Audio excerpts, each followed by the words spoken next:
Key number one, curiosity. Now, curiosity may have killed the cat, but concentration nearly caused Ford's conquests to crumble. Now, 100 years ago, Henry Ford was the man. Sharp as a straight razor, he was laser focused on shaving the production cost of the Model T so thin they could sit still on a $1 bill.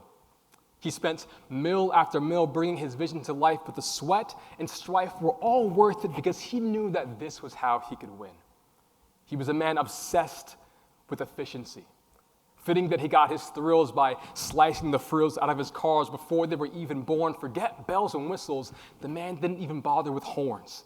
As he was gathering momentum like a rolling stone, he tore out the color options and yelled, "Paint them black." But where he really learned how to make his killing was when he visited the slaughterhouse.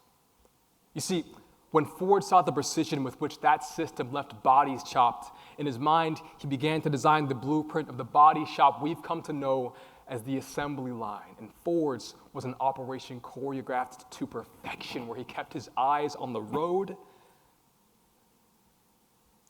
and nothing else. Now, by the time Ford's auto empire had hit fifth gear, half of all the trademarks in the country had his name on them, a name that was now tattooed in the history books along the likes of the greatest innovators to ever walk the earth. Now, in some ways, this is a happy ending story. But we are so obsessed with what Ford accomplished that we often forget that his competence came with a cost.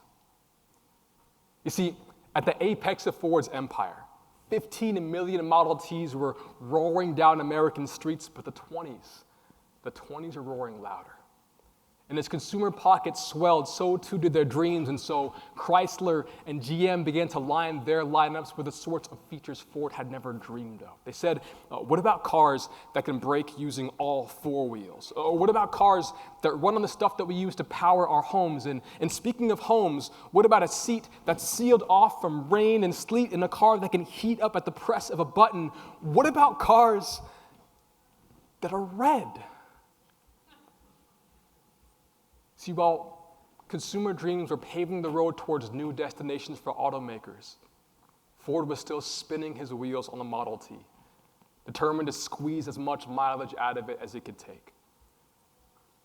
But Ford's focus on efficiency meant abandoning the curiosity that inspired experimentation, and as a result, innovation at Ford stalled.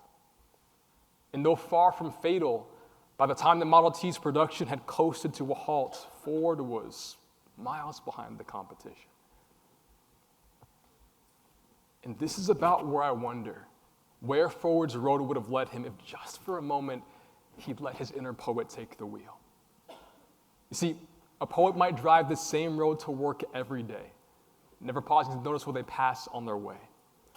That poet's work begins the moment curiosity compels them to stop the car and look around them. Only when they do this do they begin to notice the massive oak tree and the blade of sun that bleached its bark with golden sap, or how its scent wraps them in memories of a sweet 7th grade summer, and suddenly, that poet's got a poem to write. Suddenly the world that seemed so predictable yesterday becomes malleable in the palm of their hands. When we cling to the things we know we do well, we lose the ability to evolve with the needs of the world around us. And so today, as you ask yourselves what role curiosity plays in your work, I am challenging you to get out of the car. To ask yourselves where in your work you're spending more time maintaining creations from the past than writing new ones, and what detours you're willing to explore to discover a new destination. See, curiosity is the space we create between what we know and what we don't.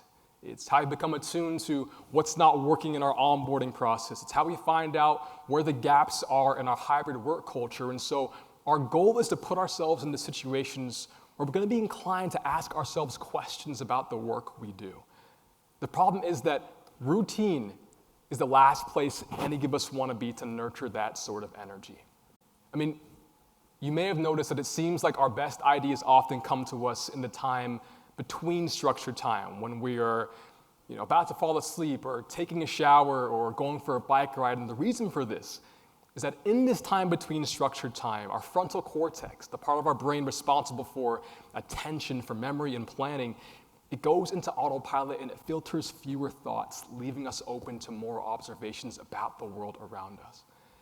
And so my curiosity homework for you is to find a 1-hour block in your calendar every week that you guard with your life to do the sacred work that is nothing.